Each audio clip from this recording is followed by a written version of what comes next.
નમસ્તે મિત્રો. Electrification of building કોમ્પ્લેક્સીસના જેટીયુના વિન્ટર 2017ના પેપર સોલ્યુશનમાં આપનું સ્વાગત છે. ક્વેશ્ચન 1 છે, આન્સર એની 7 આઉટ ઓફ 10. 10માંથી 7 લખવાના છે. 2 માર્કના ક્વેશ્ચન આન્સર છે. તો જોઈએ વન બાય વન. ક્વેશ્ચન 1 છે, draw symbols of lamp, fan and 5 ampere 3 pin socket. Lamp માટેનો સર્કલ અને વચ્ચે ક્રોસનો સિમ્બોલ છે. ફેન, આ ફેન માટેનો સિમ્બોલ છે. And 5 ampere 3 pin socket. જો 15 એમ્પિયર હોય તો 2 સર્કલ ડ્રો કરી દેવાના. Question 2, what will be illumination level required for operation theatre and reception area? Operation theatre 300 luck. મિત્રો અહીંયા જો ઓપરેટિંગ ટેબલ પૂછ્યું હોય તો 1000 થી 2000 લક્સ આવે, એટલે કન્ફ્યુઝ થવાનું નહીં. રિસેપ્શન એરિયા 150 થી 200 lux. Question 3, why phase wire is always connected through switch. આ ક્વેશ્ચન અલગ અલગ રીતે પૂછાઈ શકે. Why fuse is never connected in neutral, એ રીતે પણ પૂછાઈ શકે. સમજીએ આને. સૌથી પહેલો મુદ્દો એ લખવાનો કે આ E32 બ્રેકેટમાં 2 આ નિયમ પ્રમાણે હંમેશા સ્વિચ અને પ્રોટેક્ટેડ ડિવાઇસ ફેઝ વાયરમાં કનેક્ટ કરવામાં આવે છે. બીજો મુદ્દો, આ રીતે ફેઝ વાયરમાં સ્વિચ અને પ્રોટેક્ટેડ ડિવાઇસ કનેક્ટ કરવાથી મેન્ટેનન્સ દરમિયાન જ્યારે સ્વિચ ઓફ હોય અને રિપેર દરમિયાન સ્વિચ ઓફ હોય ત્યારે કોઈ પણ પ્રકારનો ભય રહેતો નથી. જો મેન્ટેનન્સ દરમિયાન સ્વિચ અથવા પ્રોટેક્ટેડ ડિવાઇસ એ ન્યુટ્રલ વાયરમાં કનેક્ટ કરેલું હોય તો શું થાય, તો રિટર્ન કરંટ મળતું રહે અને પ્રોટેક્ટેડ ડિવાઇસના મેન્ટેનન્સ દરમિયાન શોક લાગવાનો ભય રહે છે, જેથી સ્વિચ અથવા પ્રોટેક્ટેડ ડિવાઇસને ફેઝ વાયરમાં કનેક્ટ કરવાથી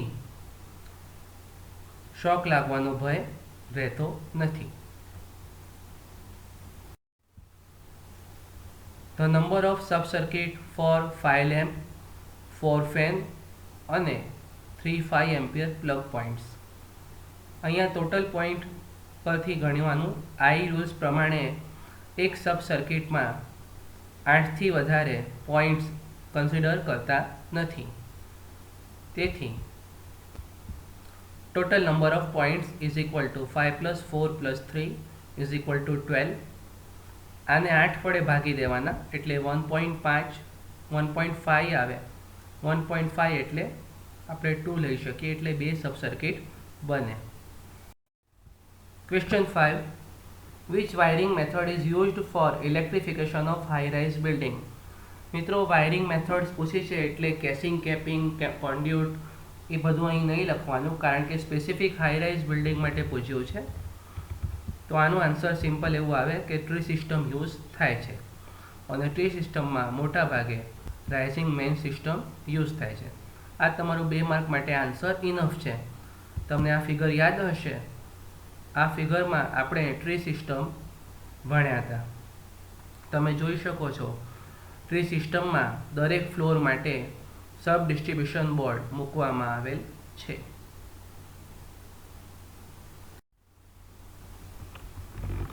question 6, list the factor affecting earth resistance. Condition of soil, જમીનનો પ્રકાર, પથરાળ, રેતાળ, માટીવાળી જમીન વગેરે. મોઇશ્ચર ઇન સોઇલ, જમીનમાં કેટલો ભેજ છે. સાઇઝ ઓફ અર્થ ઇલેક્ટ્રોડ, આપણે જાણીએ છીએ કે 3 પિન પ્લગ હોય તો અર્થ પિન હોય હંમેશા એનું સાઇઝ હોય મોટી હોય, કારણ કે સરફેસ એરિયા વધારે હોવાથી કોન્ટેક્ટ વધારે મળી રહે અને લીકેજ કરંટ ઝડપથી પસાર થઈ શકે, કારણ કે અવરોધ R is equal to rho L by A, area વધારે હોવાથી અવરોધ ઓછો છે. ડેપ્થ બ્યુરિડ અર્થ ઇલેક્ટ્રોડ, જમીનમાં કેટલી અંદર અર્થ ઇલેક્ટ્રોડ તમે નાખ્યું છે. કંડક્ટર મટીરિયલ, જનરલી આપણે કોપર કંડક્ટર વાપરીએ છીએ, પણ પ્રકાર બદલાય તો અર્થ રેઝિસ્ટન્સ બદલાય. મટીરિયલ પ્યોરિટી ઓફ અર્થપીટ, અર્થપીટમાં આપણે જે મટીરિયલ કોલસો અને મીઠું યુઝ કરીએ છીએ એ કેટલું પ્યોર રહ્યું છે એના પર આધાર રાખે છે. આટલા ફેક્ટર છે મિત્રો. 2 માર્કમાં તમે 4 મુદ્દા લખો, it is valid. Question 7, list various safety device used in high rise building. High rise બિલ્ડિંગમાં વપરાતી safety device. MCB, ELCB, RCCB. મિત્રો આટલી ડિવાઇસ ઇનફ નથી, કારણ કે પ્રોટેક્શન ડિવાઇસ કે ઇલેક્ટ્રિકલ પ્રોટેક્શન ડિવાઇસ નથી લખ્યું.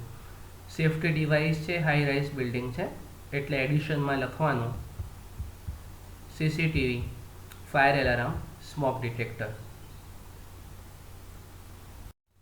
Question 8, list different types of lighting schemes. આપણે ખબર છે લાઇટિંગ સ્કીમ જુદા જુદા પ્રકારની હોય છે, ખાલી લિસ્ટ લખવાનું છે અહીં. Direct lighting, semi direct lighting, indirect lighting, semi indirect lighting, general lighting. આ જુદી જુદી લાઇટિંગમાં ફરક એટલો જ હોય કેટલો પ્રકાશ ડાયરેક્ટ એટલે સીધો સરફેસ પર પડે છે અને કેટલો પ્રકાશ રિફ્લેક્ટર થ્રુ આવે છે. જનરલ લાઇટિંગમાં ડિફ્યુઝ લાઇટિંગ આવે, તમારું ડેકોરેશનની લાઇટિંગ આવે વગેરે. નીચેની ફિગર જોઈને તમને યાદ આવશે, પરીક્ષામાં દોરવાની જરૂર નથી, આ ખાલી તમારી સમજણ માટે છે. ડાયરેક્ટ લાઇટિંગ સીધો સરફેસ પર પ્રકાશ આવે 30 to 90%. Indirect lighting, semi direct lighting, semi indirect lighting અને ડિફ્યુઝ લાઇટિંગ અથવા તો other general lighting. Question 9, define service line, state types of service line. માત્ર વ્યાખ્યા આપવાની છે અને સર્વિસ લાઇનના પ્રકાર કહેવાના છે. સર્વિસ લાઇન હોય કે સર્વિસ મેન્સ હોય, સાદી ભાષામાં વ્યાખ્યા આપવી હોય તો એ રીતે આપી શકાય. The line which connects supplier points to consumer point is called service line. Supplier પોઇન્ટને એટલે કે ડિસ્ટ્રીબ્યુશનના પોઇન્ટને કન્ઝ્યુમરના પોઇન્ટ સાથે કનેક્ટ કરતી લાઇનને સર્વિસ લાઇન કહેવામાં આવે છે. સર્વિસ લાઇન અથવા સર્વિસ મેન્સ હોય આ રીતે લખી શકાય. એના પ્રકાર, there are 2 types of service line, overhead service line and underground service line. આટલું તમારું 2 માર્કમાં આન્સર લખવાનો. સર્વિસ લાઇન ઓવરહેડની તમને ફિગર યાદ હશે, આ રીતની કંઈક ફિગર છે, પરીક્ષામાં દોરવાની નથી, આ ખાલી તમને યાદ અપાવવા માટે છે. તમે જોઈ શકો છો કે સર્વિસ પોલ છે, સર્વિસ મેન્સ છે, ત્યાંથી એનર્જી મીટરમાં આવે, એનર્જી મીટરમાંથી સપ્લાયર ફ્યુઝમાંથી જઈને મેઇન સ્વિચમાં જાય, મેઇન સ્વિચમાંથી ડિસ્ટ્રીબ્યુશન બોર્ડ. આ ઓવરહેડ સર્વિસ લાઇન માટેની ફિગર છે.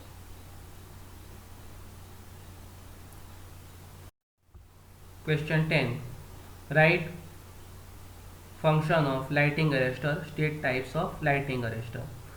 લાઇટિંગ અરેસ્ટરનું કાર્ય લખો અને એના પ્રકાર લખો. To provide protection against lightning surge. લાઇટિંગ અરેસ્ટરનું એક જ કાર્ય છે કે લાઇટિંગ સર્જની સામે રક્ષણ આપવું. પ્રકાર જોઈ લઈએ. Rod gap, sphere gap, horn gap, valve gap, expulsion type, electrolyte type. મિત્રો આ બધામાં તમે કોમન જો કે રોડ ગેપ છે એટલે ગેપ છે જેમાં આર્ક આવે ને આર્ક કોઇન્ચ થાય, જે તમે સર્કિટ બ્રેકરમાં કોન્સેપ્ટ ભણ્યા છો એ જ કોન્સેપ્ટ અહીંયા એપ્લિકેબલ થાય છે. આર્ક પ્રોડ્યુસ થાય ને પછી કોઇન્ચ થાય. તમારે અહીં આટલું જ લખવાનું છે, લાઇટિંગ અરેસ્ટરનું કાર્ય કે પ્રોટેક્શન અગેન્સ્ટ લાઇટિંગ સર્જ અને એના પ્રકાર. આ તમારી સમજણ માટે લાઇટિંગ અરેસ્ટર્સના પિક્ચર્સ આપેલા છે. તમે જુઓ છો કે અહીંયા જુદા જુદા પ્રકારના લાઇટિંગ અરેસ્ટર્સ છે, જેમ કે સ્પિયર ગેપ છે, બે ઘોડા વચ્ચે ગેપ છે, બરાબર, વચ્ચે રોડ હોય તો રોડ વચ્ચે ગેપ હોય એ રીતે આવી શકે. તો આ 2 માર્કના ક્વેશ્ચન્સ એટલે કે ક્વેશ્ચન 1 પૂરું થયું. આગળ વધીએ. ક્વેશ્ચન 2 એ 3 માર્ક્સનું છે. Explain method of testing insulation resistance IR between conductor and earth. Figure છે મિત્રો, ફિગરના 1 માર્ક મળશે અને ડિસ્ક્રિપ્શનના 2 માર્ક, એમ 3 માર્ક મળશે. ફિગર ઇમ્પોર્ટન્ટ છે. જો ફિગર ડ્રો કરો સારી રીતે તો અડધું કામ થઈ જશે. સમજીએ કઈ રીતે. ધ્યાનથી ફિગર જોઈએ. સર્કિટ ડાયાગ્રામ કે વાયરિંગ ડાયાગ્રામ કહી શકાય એને. આ સર્કિટ ડાયાગ્રામમાં તમે જુઓ કે મેઇન સ્વિચ છે ઓફ પોઝિશન પર છે. પહેલો point, main switch off position પર છે. બીજો પોઈન્ટ, ફ્યુઝ છે એની જગ્યાએ લગાવેલ છે, ફ્યુઝ સર્કિટમાં જોડેલ છે. ત્રીજો પોઈન્ટ, ફેઝ અને ન્યુટ્રલ વચ્ચે લિંક લગાવેલ છે, શોર્ટ કરેલ છે. ચોથો પોઈન્ટ, લેમ્પ છે, લેમ્પ એના હોલ્ડરમાં ફિક્સ કરેલ છે. પાંચમો પોઈન્ટ, સ્વિચ છે એની ઓન કન્ડિશનમાં છે. આ 5 પોઈન્ટ રાખો એટલે પ્રોસિજર પહેલાંના કન્સિડરેશન પૂરા થયા.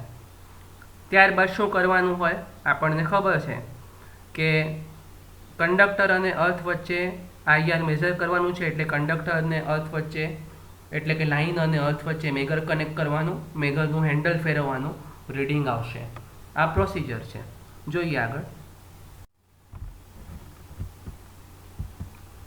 As per IS 48, the value of IR should be such that the value of leakage current should not be more than 1/5000 times of full load current. એટલે કે IS 48 પ્રમાણે ઇન્સ્યુલેશન રેઝિસ્ટન્સની value એવી હોવી જોઈએ કે લીકેજ કરંટ ફૂલ લોડ કરંટના 5000માં ભાગ કરતાં વધારે ન હોવું જોઈએ. હવે કન્સિડરેશન જોઈએ. Points to be considered for test. પહેલું છે મેઇન સ્વિચ ઓફ હોવી જોઈએ. બીજું છે મેઇન ફ્યુઝ ઇન પોઝિશન હોવું જોઈએ, એની પોઝિશનમાં લગાવેલ હોવું જોઈએ. ત્રીજું છે all switches are in on position, switch on position પર હોવી જોઈએ. લેમ્પ સોકેટમાં હોવા જોઈએ. ચોથું અને પાંચમું, short link between line and neutral. જે 5 પોઈન્ટ્સ આપણે ફિગર્સમાં, સર્કિટ ડાયાગ્રામમાં, વાયરિંગ ડાયાગ્રામમાં જોયા હતા એ 5 પોઈન્ટ એના કન્સિડરેશન છે. ત્યારબાદ મેથડ આપણને ખબર છે. મેગરને લાઇન અને અર્થ વચ્ચે કનેક્ટ કરીને ફેરવવામાં આવે હેન્ડલને અને રીડિંગ લેવામાં આવે. આ રીડિંગ છે કેટલું હોવું જોઈએ? પર પોઈન્ટ 50 મેગાઓહ્મ. જેટલા પોઈન્ટ હોય મલ્ટીપ્લાય બાય 50, એના કરતાં ઓછું ન હોવું જોઈએ. તો આ હતું IR test between conductor and earth. Question 2 એ ઓરમાં એક્ઝામ્પલ છે. IR ટેસ્ટના ઓરમાં 3 માર્કનું જ છે અને ડિટેલમાં એવું છે 40 મીટર ગુણ્યા 15 મીટરનો એક ઓફિસ એરિયા છે, જેમાં 40 વોટના ફ્લોરસેન્ટ લેમ્પ્સ લગાવવાના છે, જેનું લુમેન આઉટપુટ 2700 લુમેન્સ છે. અને ઓફિસ એરિયા માટે એવરેજ ઇલ્યુમિનેશન 200 લક્સ છે. તો આપણે નંબર ઓફ ફિટિંગ કેટલા, 40 વોટના લેમ્પ કેટલા જોઈએ એ ગણવાનું છે. કોએફિશિયન્ટ ઓફ યુટિલાઇઝેશન 0.6 છે અને મેન્ટેનન્સ ફેક્ટર 0.8 છે. આનું એક સિમ્પલ ઇક્વેશન છે, તમને યાદ હશે. Number of fitting is equal to E into A divided by OCUMF. આ E, A, O, CUMF આ બધું શું છે તમને યાદ હશે, છતાં એકવાર રિવાઇઝ કરી લઈએ. E એટલે લક્સ, જે આપણે વર્કપ્લેસની રિક્વાયરમેન્ટ છે, એવરેજ લક્સ. A એટલે જેટલું એરિયા ઇલ્યુમિનેટ કરવાનો છે. O છે લ્યુમેન આઉટપુટ. લ્યુમેન આઉટપુટ આપણું ફ્લોરસેન્ટ લેમ્પનું 2700 લુમેન્સ છે. CU કોફિશિયન્ટ ઓફ યુટિલાઇઝેશન 0.6 છે. MF એટલે મેન્ટેનન્સ ફેક્ટર છે. મેન્ટેનન્સ ફેક્ટર 0.8 આપેલ છે. આ બધી કિંમતો આપણે નંબર ઓફ ફિટિંગમાં ઇક્વેશનમાં મૂકીએ ई एटले लक्स 200, ए एटले 600, 200 गुण्या 600 divided by O output lumen 2700 multiply by 0.6 and 0.8 આનો આન્સર આવે છે 92.59 તો એટલે 93. તો નંબર ઓફ ફિટિંગ તમે 40 વોટના કેટલા લેમ્પ જોઈશે 93. તો આ એક્ઝામ્પલ છે મિત્રો. એક્ઝામ્પલ ઝડપથી થઈ શકે, ઇક્વેશન યાદ હોય તો, એટલે થિયરીના ઓરમાં એક્ઝામ્પલ લખી શકાય. અહીં જો મેન્ટેનન્સ ફેક્ટરની જગ્યાએ ડેપ્રિસિએશન ફેક્ટર આપ્યું હોય તો મેન્ટેનન્સ ફેક્ટર શોધવા માટે 1 ડેપ્રિસિએશન ફેક્ટર એટલે કે 1 મેન્ટેનન્સ ફેક્ટર થાય. બંને એકબીજાના ઇન્વર્સ છે એટલે એ ધ્યાન રાખવું, રકમ ધ્યાનથી વાંચવી. ક્વેશ્ચન 2B 3 માર્ક્સનું છે. State and explain factors to be considered for economical illumination design. Economical illumination design માટે ફેક્ટર્સ છે એ કહો, ચર્ચા કરો. પહેલાં લખવાનું કે આ જનરલી મલ્ટી સ્ટોરીડ બિલ્ડિંગ માટે ફોકસ છે આપણું.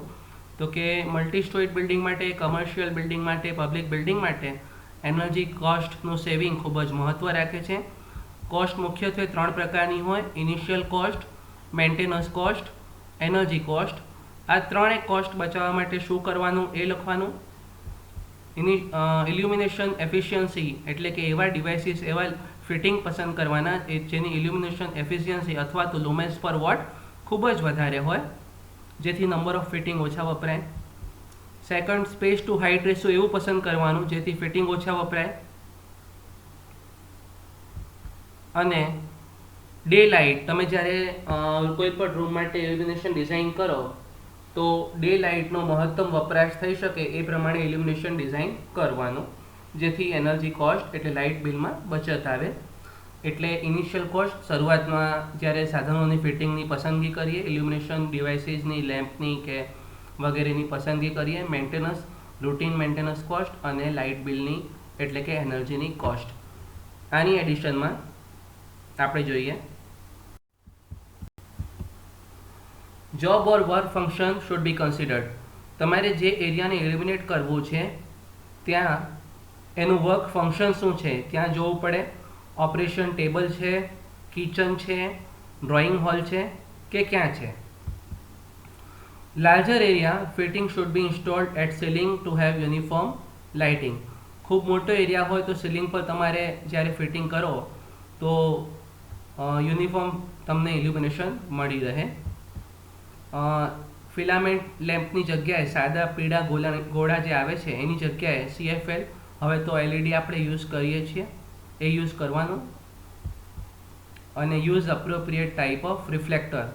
ઇલ્યુમિનેશન ડિઝાઇન માટે રિફ્લેક્ટરનું ઘણું મહત્ત્વ છે. તમે હોટલ્સમાં જાઓ, શોપિંગ મોલ્સમાં જાઓ તો જુદી જુદી પ્રકારની ઇલ્યુમિનેશન જે ફિટિંગ હોય છે એ જુઓ તો તમને આઈડિયા આવે કે રિફ્લેક્ટરનો મહત્તમ ઉપયોગ કરીને મેક્સિમમ એફિશિયન્સી અને ઇફેક્ટ લેવામાં આવે છે.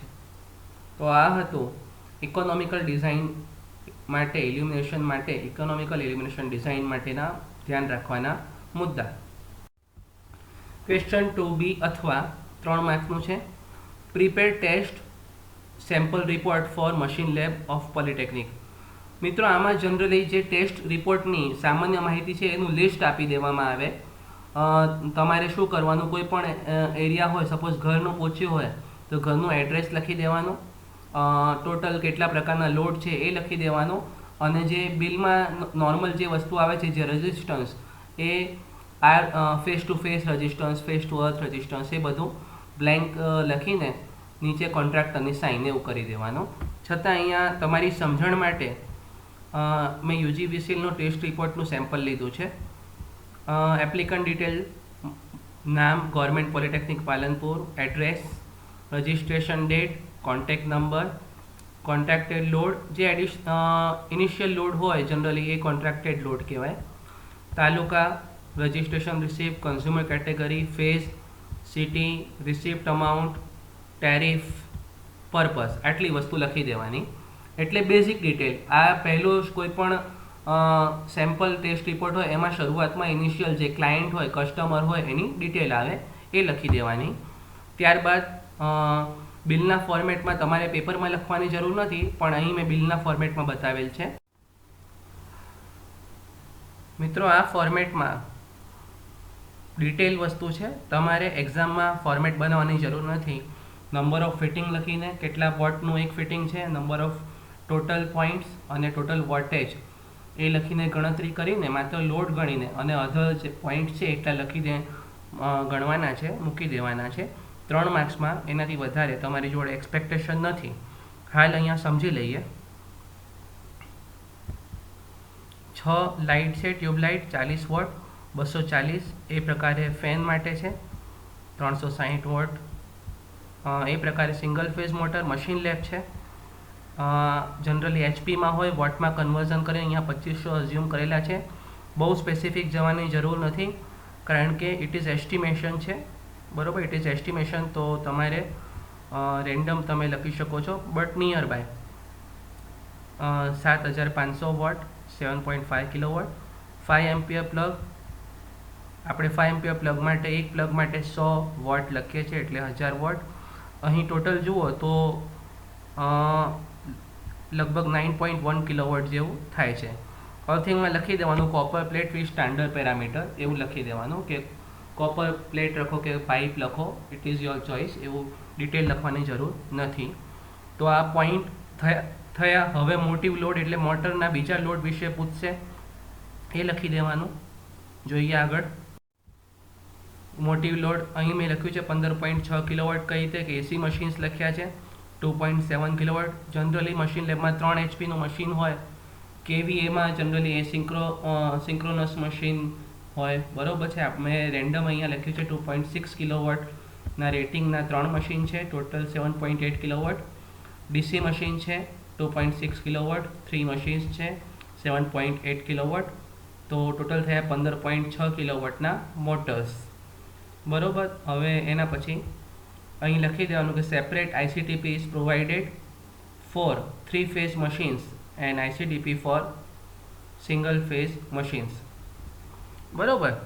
અને એટલે દરેક મશીનનું પોતાનું આઈસીટીપી અથવા આઈસીડીપી લગાડેલ છે. ઈએલસીબીના બદલે અહીંયા આઈસીડીપી લખી શકાય. વધુ ડિટેલ આપવાની જરૂર નથી. અને તમે જ્યારે એક્ઝામમાં લખો ત્યારે lighting circuit, motor circuit, phase to earth, mega ohm એ રીતે કરીને લખી દેવાનું. વેલ્યુઝ લખવાની તમારે કોઈ જરૂર નથી. 9.1 કિલોવોટ આપણે આગળ જે ગણ્યું લાઇટિંગ લોડ કહી શકાય. 15.6 કિલોવોટ મોટિવ લોડ એટલે ટોટલ થયું 24.7 કિલોવોટ, એટલે લગભગ 25 કિલોવોટ તો તમારો લોડ. નીચે સ્ટેમ્પ ઓફ કોન્ટ્રાક્ટર ને સુપરવાઇઝર સ્ટેમ્પ. આ લખીને આવું 3 માર્ક્સમાં લખી શકાય, બરાબર છે. તો આ થયું મશીન લેબ માટે supervisor test report. Question 2C, write steps for estimation of multi storage building. 4 માર્કનું છે. મલ્ટી સ્ટોરેજ બિલ્ડિંગ માટે એસ્ટિમેશન એટલે ઇલેક્ટ્રિકલ વાયરિંગ માટેનું એસ્ટિમેશન કરવાના મુદ્દા લખો, સમજાવો. 4 માર્કનું ડિટેલમાં છે એટલે જોઈએ. Number of points and loads are high. Multi storage building છે, તમારે અહીં ડિટેલમાં લખવાનું છે. મેં પોઈન્ટ્સ લખ્યા છે, તમારે પોઈન્ટ્સ નથી પરંતુ ડિટેલમાં સેન્ટેન્સમાં વાક્યો બનાવીને લખવાના છે. મોટી બિલ્ડિંગમાં, મલ્ટી સ્ટોરેજ બિલ્ડિંગમાં ઘણા બધા અપ્લાયન્સીસ હોવાથી લોડ ખૂબ જ હાઈ છે. નંબર ઓફ પોઈન્ટ હાઈ છે, સેવરલ 100 કિલોવોટ લોડ હોય છે. અને પહેલું શું કરવાનું, આપણે ટોટલ લોડ કેલ્ક્યુલેટ કરીએ છીએ. કઈ રીતે કેલ્ક્યુલેટ કરીએ છીએ? બ્લુ પ્રિન્ટ અને વાયરિંગ લેઆઉટ પરથી કરીએ છીએ. ત્યારબાદ લોડ ગણાઈ ગયા પછી આપણે શરૂઆત ક્યાંથી કરીએ છીએ? સપોઝ એક મલ્ટી સ્ટોરેજ બિલ્ડિંગ છે, ફ્લેટ છે, તો એક ફ્લેટ માટે આપણે ગણીએ છીએ તો પર ફ્લોર લોડ ગણીએ છીએ. તો પર ફ્લોર માટે એક ફ્લેટનું લોડ ગણીને મલ્ટીપ્લાય બાય ટોટલ કેટલા ફ્લેટ છે એને મલ્ટીપ્લાય કરીને એક ફ્લોરનું મળે. જેમ કે એક ઘર છે, એક ઘરનું 4 કિલોવોટ હોય અને 10 ફ્લેટ એક ફ્લોર પર હોય તો 10 ગુણ્યા 4 40 કિલોવોટ એક ફ્લોરનો લોડ થાય. અને પછી જેટલા ફ્લોર હોય, સપોઝ 6 ફ્લોર છે તો 240 કિલોવોટ ટોટલ લોડ થાય. અને પછી શું કરવાનું? પહેલાં તમે એક ફ્લેટ પરથી એક ફ્લોરનું ગણ્યું, પછી એક ફ્લોર પરથી આખી બિલ્ડિંગનો મલ્ટીપ્લાય કરીને લોડ ગણી ગયો. આ તમારી જોડે લોડ આવી ગયો. લોડ એસ્ટિમેટ કરતી વખતે હંમેશા વધારે ગણવામાં આવે છે, કારણ કે આપણે ફૂલ અઝ્યુમ કરીએ છીએ કે ભવિષ્યમાં એક્સપાન્શન, ફ્યુચર એક્સપાન્શન થાય ત્યારે કન્સિડરેશન થઈ શકે. આગળ જોઈએ. આ લોડ ગણાઈ ગયો આપણી જોડે. હવે શું કરવાનું? Steps for estimation of multi સ્ટોરીડ building. એટલે હજી આગળ વધીએ કે આ લોડ એનાલિસિસ થઈ ગયું. આમાં 3 ફેઝ કેટલું છે, સિંગલ ફેઝ કેટલું છે, એ બધું બાયફર્કેટ કરી દેવાનું. નંબર ઓફ સબ સર્કિટ નક્કી કરી દેવાની. એના પછી વાયરિંગ ડાયાગ્રામ તમે બનાવી શકશો, એટલે ડિસ્ટ્રીબ્યુશન બોર્ડથી સ્વિચ બોર્ડ સુધીનો વાયરિંગ ડાયાગ્રામ તમારી જોડે આખું રેડી થઈ જશે. વાયરિંગ ડાયાગ્રામ રેડી થઈ જાય એટલે વાયર ગણાઈ જાય તમારી જોડે. વાયર એસેસરીઝ બધું ગણાઈ જાય, કેટલા સ્વિચ બોર્ડ છે, ક્યાં ક્યાં ડિસ્ટ્રીબ્યુશન બોર્ડ આવશે, કઈ પ્રોટેક્ટિંગ ડિવાઇસ આવશે, આ બધું ગણાઈ જશે. આ બધું ગણાઈ જાય પછી એસઓઆર તૈયાર થાય આખા વાયરિંગ ડાયાગ્રામ પરથી. એસઓઆરમાં કઈ કઈ વસ્તુ ધ્યાને રાખવાની છે, જે ઉપર કીધી એ બધી. કઈ કઈ સાઇઝ ઓફ કેબલ તમારે ગણવાનું છે, કયું મેઇન સ્વિચ માટે અને ડિસ્ટ્રીબ્યુશન બોર્ડ માટે. મેઇન સ્વિચ, ડિસ્ટ્રીબ્યુશન બોર્ડ, કોન્ડ્યુટની સાઇઝ, કોન્ડ્યુટની રિક્વાયરમેન્ટ, કેટલા મીટર કોન્ડ્યુટ જોઈએ, વાયર એન્ડ ઇટ્સ રેટિંગ, તમારું વાયર છે એ કેટલા રેટિંગનું જોઈએ છે, બરાબર છે. કયા લોડ પ્રમાણે કેટલા રેટિંગનું વાયર છે, ડાયાગ્રામ પરથી કે કેલ્ક્યુલેશન પરથી તમને ખબર પડી શકે. મટીરિયલની કોસ્ટ, આ બધા જ મટીરિયલની કોસ્ટ તમને બનાવવાની છે એસઓઆરમાં, અને મટીરિયલ કોસ્ટની સાથે લેબર કોસ્ટ એડ કરવાની છે. અને last one is overhead charges. એમાં ઘણા બધા તમે ચાર્જીસ કહી શકો, એડમિનિસ્ટ્રેટિવ ચાર્જીસ. ઓવરહેડમાં પણ 6 થી 7 પ્રકારના સબ ચાર્જીસ આવે છે. તો આ પ્રમાણે મલ્ટી સ્ટોરેજ બિલ્ડિંગમાં ઇલેક્ટ્રિફિકેશનનું એસ્ટિમેશન થઈ શકે. નેક્સ્ટ જોઈએ. ક્વેશ્ચન 2C અથવામાં છે 4 માર્કમાં. Draw and explain 3 method used for electrification of multi storage building. અહીં ફિગરના 2 માર્ક હશે અને ડિસ્ક્રિપ્શનના 2 માર્ક્સ હશે. ફિગર સર્કિટ ડાયાગ્રામ તમને આગળ ક્વેશ્ચન 1માં બતાવ્યો હતો.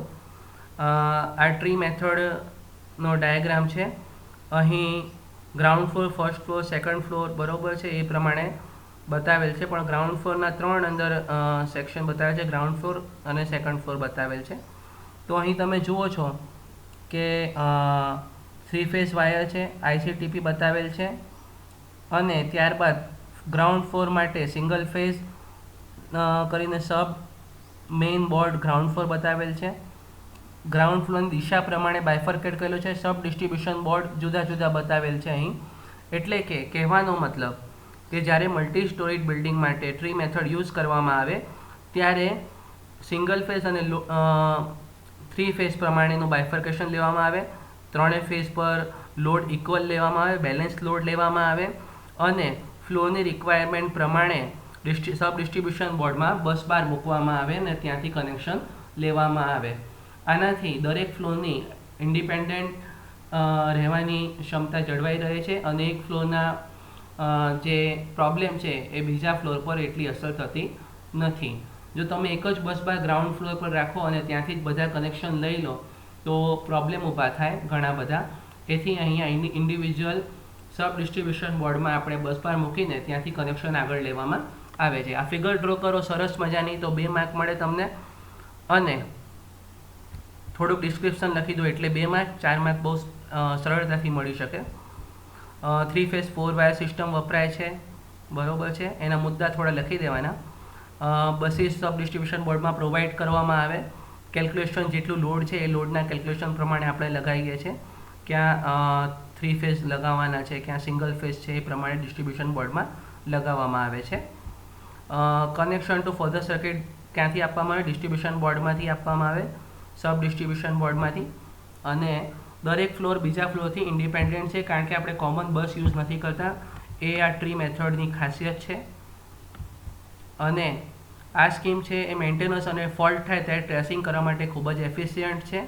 અને મેં કીધું એ પ્રમાણે લોડ છે ઇક્વલી બેલેન્સ 3 ફેઝ પર કરવામાં આવે છે. તો આ હતું મલ્ટી સ્ટોરેજ બિલ્ડિંગ માટે tree method. Question 2D 4 mark. Explain how the following loads are added in multi storage building: air conditioner and lift. મિત્રો આ એટલું કંઈક અઘરું ક્વેશ્ચન નથી, ખૂબ જ સરળ છે. કોઈ પણ લોડ હોય એમાં જે લોડ એડ કરવાનું હોય એની કેપેસિટી અને રેટિંગ પ્રમાણે એટલા નંબર્સ એટલા કિલોવોટ એડ કરી દેવાના. છતાં પણ આપણે સિલેબસમાં એક મુદ્દો છે એટલે આપણે સમજી લઈએ. આ ખૂબ જ સરળ છે. પહેલું જોઈએ એર કન્ડિશનર. એર કન્ડિશનર આપણે જાણીએ છીએ કે જુદા જુદા પ્રકારના હોય છે. વિન્ડો એસી હોય છે, સ્પ્લિટ એસી હોય છે અને સેન્ટ્રલ એસી હોય છે. હવે મોટાભાગે સ્પ્લિટ એસી વપરાય છે, તો તમારે 3 એસીના પ્રકાર લખવાના. જનરલી હવે એર કન્ડિશનર આપણે જે હાઉસ હોલ્ડ લઈએ છીએ તો 16 એમ્પિયર એમસીબી આપણે લગાવીએ છીએ, બરાબર છે. અને સેન્ટ્રલ એસી જ્યારે મોટા સેમિનાર હોલ કે ઓડિટોરિયમ હોય છે ત્યાં સેન્ટ્રલ એસી લગાય છે, જ્યાં ડક્ટમાંથી કુલિંગ થાય છે, ડક્ટ દ્વારા. એ મોટા પ્રોજેક્ટ માટે, ધાર્મિક સ્થાનો માટે પણ વપરાતું હોય છે. તો આ 3 પ્રકારના એર કન્ડિશનર આવે છે. ત્યારબાદ લખવાનું કે સપોઝ એક્ઝામ્પલ માટે, કારણ કે તમને કીધું છે એડિશન ઓફ લોડ, એટલે એવું અઝ્યુમ કરો કે તમારી જોડે 24 ફ્લેટ છે અને દરેક ફ્લેટમાં 1.5 ટનનું એક એસી લગાવવાનું છે. 1.5 ટન એટલે એપ્રોક્સિમેટલી તમે એને 2000 વોટ લખીને ગણી શકો. આ એપ્રોક્સિમેટ છે, એક્ઝેક્ટ નથી. તો લોડ ઇન્ક્રીઝ કેટલા થયા? 2000 વોટ મલ્ટીપ્લાય બાય 24 એટલે 48000 એટલે 48 કિલોવોટ એપ્રોક્સ. તો આ લોડ ઇન્ક્રીઝ, આટલું લોડ છે એક્ઝિસ્ટિંગ લોડમાં એડ કરી દેવાનું 48 કિલોવોટ. તો આ થયું એર કન્ડિશનરનું એડિશન ઓફ લોડ. હવે લિફ્ટ માટે જોઈએ. 2 લિફ્ટ હોય છે, જનરલ લિફ્ટ હોય છે અથવા ઇમરજન્સી લિફ્ટ હોય છે. કોઈપણ ફ્લેટમાં લિફ્ટમાં 3 phase slip ring induction motor use થાય છે. ડિફરન્ટ આસ્પેક્ટ કન્સિડર કરી શકાય. Population and working of building, કયા પ્રકારની બિલ્ડિંગ છે, કેટલું પોપ્યુલેશન છે, સ્પીડ કેટલી છે લિફ્ટની, કેટલી નંબર ઓફ લિફ્ટ કેટલી છે, કેપેસિટી કેટલી છે, કેટલા માણસો એમાં એકસાથે જઈ શકે છે અથવા લગેજ કેટલું જઈ શકે છે, નંબર ઓફ ફ્લોર્સ કેટલા છે, સ્ટેપ એના કેટલા છે, સ્ટેજ કેટલા છે. શોર્ટ ટાઈમ રેટિંગ એનું ડાયવર્સિટી ફેક્ટર 40 થી 60% લિફ્ટનું કન્સિડર કરવામાં આવે છે. અને જનરલી 6 થી 10 ફ્લોર માટે, 4 થી 6 માણસો માટે 15 HP 3 phase slip ring induction motor use કરવામાં આવે છે. એટલે 15 એચપી થઈ 15 ગુણ્યા 0.746 કિલોવોટ એક્ઝિસ્ટિંગ લોડમાં એડ કરી દેવાનું. તો આ થયું addition off load of lift. આગળ જોઈએ ક્વેશ્ચન 2D.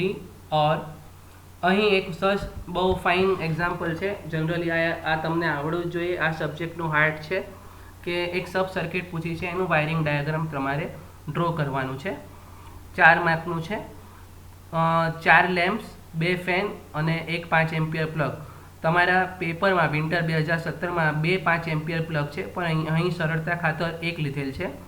તો શરૂ કરીએ. 4 લેમ્પ છે અને 2 ફેન છે. નામ આપી દીધા. 4 lamp L1, L2, L3, L4, F1 અને F2 અને એક 5 એમ્પિયર પ્લગ છે, બરાબર છે. તો આગળ વધીએ. પ્લગ, આના માટે વાયરિંગ ડાયાગ્રામ ડ્રો કરવાનું છે. આ એક સબ સર્કિટ છે. ટોટલ 8 પોઈન્ટની એક સબ સર્કિટ છે, 7 પોઈન્ટ છે. ઓકે, આ સ્વિચીસ છે, એટલે આ સ્વિચ બોર્ડ છે. પ્લગ અને સ્વિચ બોર્ડ છે. આ સ્વિચ બોર્ડ થઈ ગયું. આ ડિસ્ટ્રીબ્યુશન બોર્ડ છે. ફેઝ અને ન્યુટ્રલ સપ્લાયમાંથી આવી ગયા. ફેઝ લાલ કલરનું બતાવેલ છે, ન્યુટ્રલ બ્લેક કલરનું બતાવેલ છે. ન્યુટ્રલમાં ન્યુટ્રલ લિંક લગાવી, ત્યાંથી આગળ વધી દરેક પોઈન્ટમાં ન્યુટ્રલ આપી દીધું અને પ્લગના એક પોઈન્ટમાં ન્યુટ્રલ આપી દીધું, એટલે ન્યુટ્રલનું કામ પૂરું થયું. ત્યારબાદ ફેઝમાં લાઇનમાં ફ્યુઝ લગાવ્યું, ત્યાંથી આગળ વધીને દરેક સ્વિચને ફેઝ વાયર આપી દીધો, એક પોઈન્ટ આપી દીધો. એટલે કારણ કે આપણને ખબર છે સ્વિચ હંમેશા ફેઝ વાયરમાં કનેક્ટ કરવામાં આવે. હવે સ્વિચમાંથી 1 બાય 1 આગળ વધવામાં આવે. એનાથી પહેલાં એક વસ્તુ જોઈ લઈએ. આ અર્થિંગ છે ડિસ્ટ્રીબ્યુશન બોર્ડ પાસે. આ અર્થિંગમાંથી સોકેટમાં 5 એમ્પિયર પ્લગમાં અર્થિંગ માટે કનેક્શન કરી દેવામાં આવ્યું. હવે 1 બાય 1 પોઈન્ટનું ડાયાગ્રામનું કનેક્શન બતાવીએ. આ પ્લગ માટેનું કનેક્શન થઈ ગયું પહેલી સ્વિચમાંથી, એટલે સ્વિચ એન્ડ પ્લગ થઈ ગયું. સેકન્ડ જોઈએ, L1 ને કનેક્શન આપી દીધું, એટલે કે લેમ્પ 1, લેમ્પ 2, લેમ્પ 3 અને લેમ્પ 4. હવે બે ફેન છે. ફેન પહેલાં રેગ્યુલેટર સિરીઝમાં આવે સ્વિચની સાથે, એટલે રેગ્યુલેટર બતાવ્યા. આ રેગ્યુલેટરમાંથી ફેનમાં જતો રહ્યો. તો મિત્રો, આ હતું wiring diagram for one sub circuit. આશા છે કે તમને ખબર પડી હશે. આ ખૂબ જ ઇમ્પોર્ટન્ટ છે. હવે પછી નેક્સ્ટ વિડીયોમાં બાકીનું પેપર સ્ટડી કરીશું. Thank you and keep learning.